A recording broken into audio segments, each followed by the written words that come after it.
سلامونه ملګرو بیګا په آی پی ایل کې د راشد خان دی د نور احمد دی میچ شوی دی د رشب پنت ټیم سره دلی کیپیټل سره چې یو ډیر ګرم میچ شوی او میچ اخر بالا پورې تللی او راشد خان پکې ډیر زبردست بیټینګ کړی دی چونکې په بالینګ کې راشد خان دومره امپریسیو بالینګ نه دی کړی خو بیټینګ ډیر زبردست کړی دی خپل ټیم د پاره د ګټې یو امید پیدا کړو خو دا میچ راشد خان دی بایللی دی ایک بال 5 رنز پاتې و چې هغه راشد خان اونکل چونکې هغې نه مخکې چکې هم والا چوکې هم والا میچ راجوخ کو ګټې له برابر کو خو لاست بال باندې راشد خان هټونو کو او هغه میچ چې کوم دی د راشد خان د ټیم ګجرات ټایټنز بایلل دی مکمل سکور کارت لکه مونږ راشو جی نو دلی کیپیټل کړی دی 224 رنزونه سلور کلاړیان آوټ شل ورونه مکمل وهلی دي چې رشب پنت ور سره زبردست بیټینګ کړی دی پرتوی شوا په وو بالونو 11 رنزونه کړی دي جیک په 14 بالونو 23 رنزونه اجر پټیل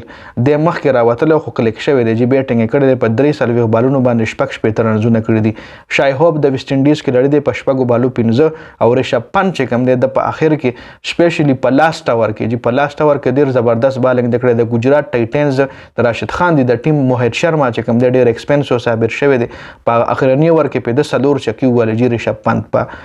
دغه باندې موهد شرما باندې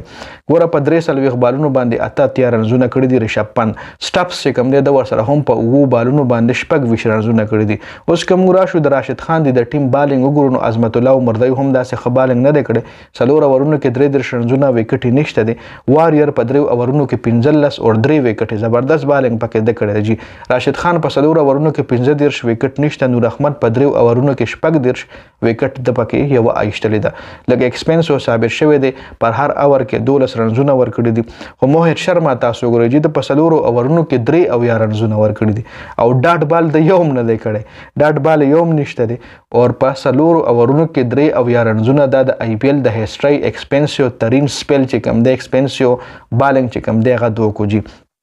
شاروخ خان یو اور کړی 3 رنزونه او سای کشور یو اور کې 22 رنزونه دوهم ور کړی دی هم ډیر ایکسپنسیو ثابت شوی دی اوس کوم راشو د راشد خان دی بیټینګ وګورو جنو دی ور پاسه هم 220 رنزونه کړی دی اته کې لړیان اوټ شل ورونه مکمل وهلی دي صحه په 25 بالونو باندې یو کم سلويخ شوب منګل کپتان چې کوم دی په 15 بالونو شپږ سودارسن په یو کم سلويخ بالونو باندې 15 په دوا سره لک سکور کړی دی عظمت الله عمر دی فیل په 2 بالونو یو رنز ډیوډ میلر ور سره هم په 23 بالونو 55 رنزونه کړي زبردست اننګز ډیوډ میلر هم کړی دی او دا د آی پی ایل ډومبنه زبردست اننګز ردی آی پی ایل جی